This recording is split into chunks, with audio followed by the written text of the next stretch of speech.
Hello అండి. Hi అందరికీ. ఇప్పుడు మనం గులాబ్ జాములు చేయబోతున్నామండి. ఇదిగోండి ప్యాకెటు. అంటే నేను చిన్న ప్యాకెట్ తీసుకున్నానండి. ఇదిగోండి ఈ పౌడరు. ఇలాగా నేను చిన్న ప్యాకెట్లు 3 తీసుకున్నానండి. మీకు కావాలంటే పెద్దది తీసుకోండి. ఇలాగా ఒక ఒక కప్ వచ్చేసి మనం గులాబ్ జామ్ పౌడర్ తీసుకున్నాం. ఒక కప్ వచ్చేసి షుగర్ అనమాట. ఇది కొంచెం యాలకుల పౌడర్ అండి. కొంచెం మనం షుగర్ వేసుకొని మిక్సీ పట్టుకున్నాం. అలాగే కొంచెం ఉప్పు. కావాల్సిన పదార్థాలు చూసాం కదా. మనం ఇప్పుడు ఈ పిండి ఒక బౌల్లో వేసుకొని కలుపుకుందామండి. ఇప్పుడు మనం ఒక బౌల్ తీసుకున్నామండి. అందులో ఈ పిండి వేసేస్తున్నాము గులాబ్ జామున్ పౌడరు. అలాగే ఇందులో కొంచెం సాల్ట్ వేద్దామండి. మనం ఏ స్వీట్ తీసుకున్నా కూడా కొంచెం ఇలా సాల్ట్ వేస్తే బాగుంటుందండి. ఇలాగ మొత్తం ఈ సాల్ట్ మొత్తం కలిపేసుకుందాం.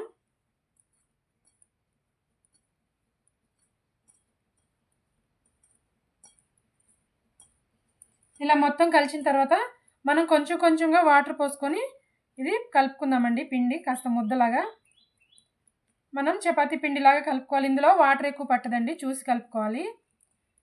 కొంతమంది అయితే ఇందులో పాలతో కూడా కలుపుకుంటారండి. నేనైతే నీళ్ళతోనే కలిపేస్తున్నాను.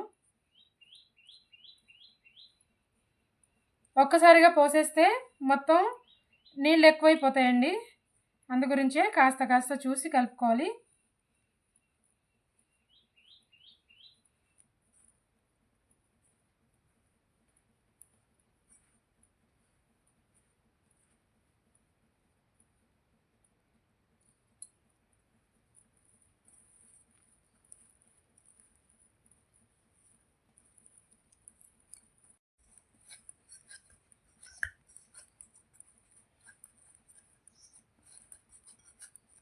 చూసారు కదా, మనం ఈ విధంగా కలిపేసుకున్నామండి పిండి. ఇదిగోండి ఈ విధంగా.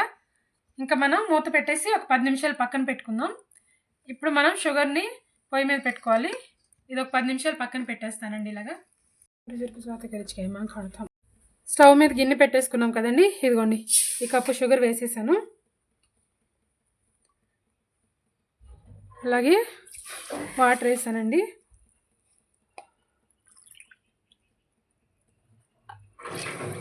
కప్పున్నర వాటర్ వేసామండి. ఇది మనకి పాకం ఏమీ రానవసరం లేదండి. కాస్త ఆ షుగర్ కరిగితే సరిపోతుంది.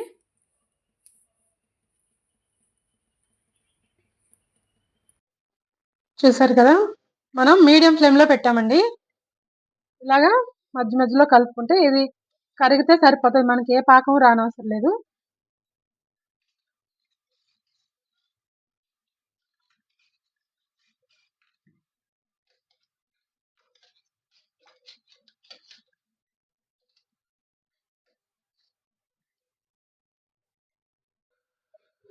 చూసారు కదా, మనకి షుగర్ అంతా కరిగిపోయింది.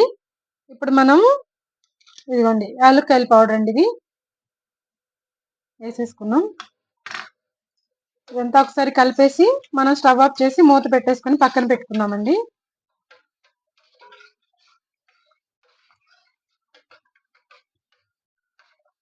చూసారు కదా, మనకి పాకం కూడా రాలేదండి. మనకి షుగర్ కరిగిందంతే. ఇంక ఇలా ఉంటే సరిపోతుంది. స్టవ్ ఆఫ్ చేసేద్దాం. ఇంకా మనం మూత పెట్టేసుకుందాం. ఇప్పుడు మనం గులాబ్ జామున్ చేద్దామండి. ఇదిగోండి పిండిని ఒకసారి మొత్తం మళ్ళీ ఇలా కలపాలి. ఒక 10 నిమిషాలు నానిందండి ఇది.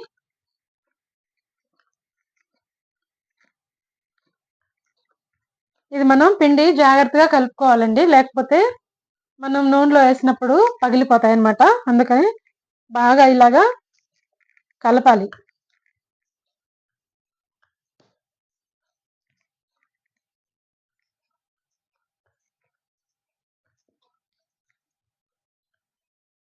ఇలా కలిపిన తర్వాత చేతికి నూనె కానీ నెయ్యి కానీ రాసుకోవాలండి. నేను నెయ్యి తీసుకున్నాను.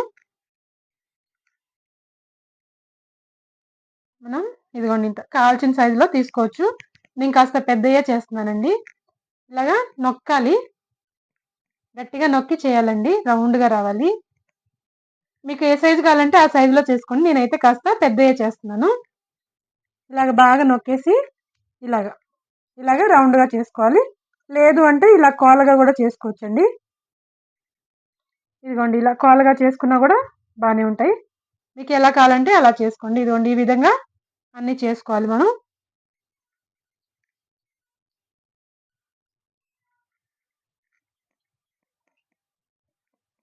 చేతికి నూనె గాని, నెయ్యి గాని రాసుకుంటే ఇలాగ రౌండ్‌గా వస్తాయండి అతుక్కోకుండా. ఇలా మనం చేసేటప్పుడే ఇలా గట్టిగా నొక్కి చేయాలండి. ఇలా గట్టిగా నొక్కి చేస్తే ఇంక సరిపోతది.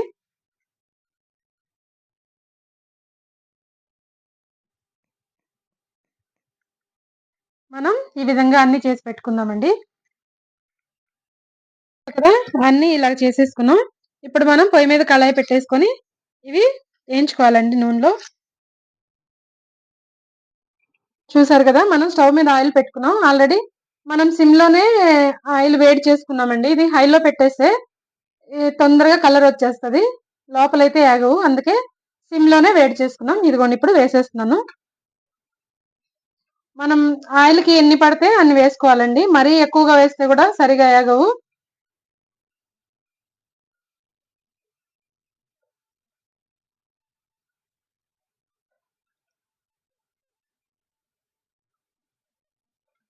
ఇంకా ఇంతవరకు ఆపేద్దామండి మనం. కాస్త ఫ్రీగా ఉడుకుతాయి. కాస్త మెల్లగా ఇలాగా ఇలా కొంచెం కదిలించుకోవాలి.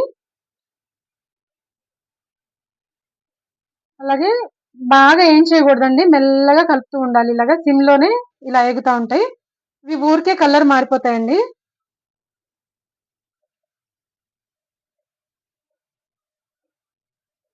ఇలాగ మనం కాస్త అటు ఇటు, అటు ఇటు కలుపుకుంటా ఉండాలి.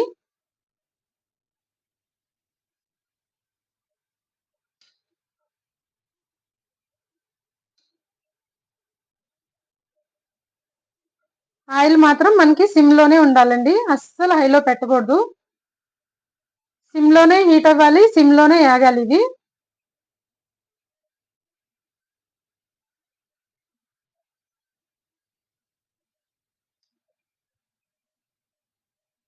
అలాగే మనం కలుపుతూనే ఉండాలి. అన్ని వైపులా ఎగుతాయన్నమాట మంచిగా కలుపుకుంటూ ఉంటే.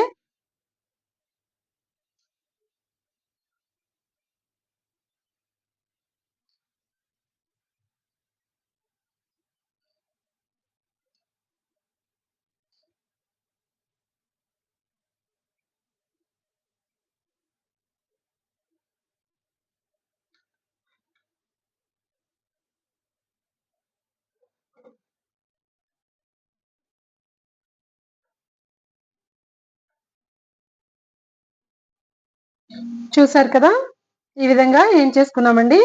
ఇలాగా మంచి కలర్ రావాలండి. ఇలా మంచి కలర్ రాకపోతే లోపల వేగదు. అలాగే చూడటానికి కూడా బాగోవండి. ఇప్పుడు మనం ఇవి పాకంలో చూసారు కదా! పాకం ఇందులో వేసేద్దామండి మనం ఇలాగా.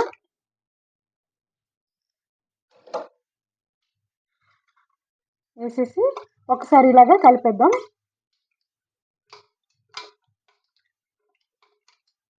ఇంకివి నానుతా ఉంటాయండి. మనం అలాగే మిగతావి కూడా నూనెలో వేసేసుకుందాం. ఇంకా మిగతా జాములు కూడా మనం ఆయిల్‌లో వేసుకోవాలండి.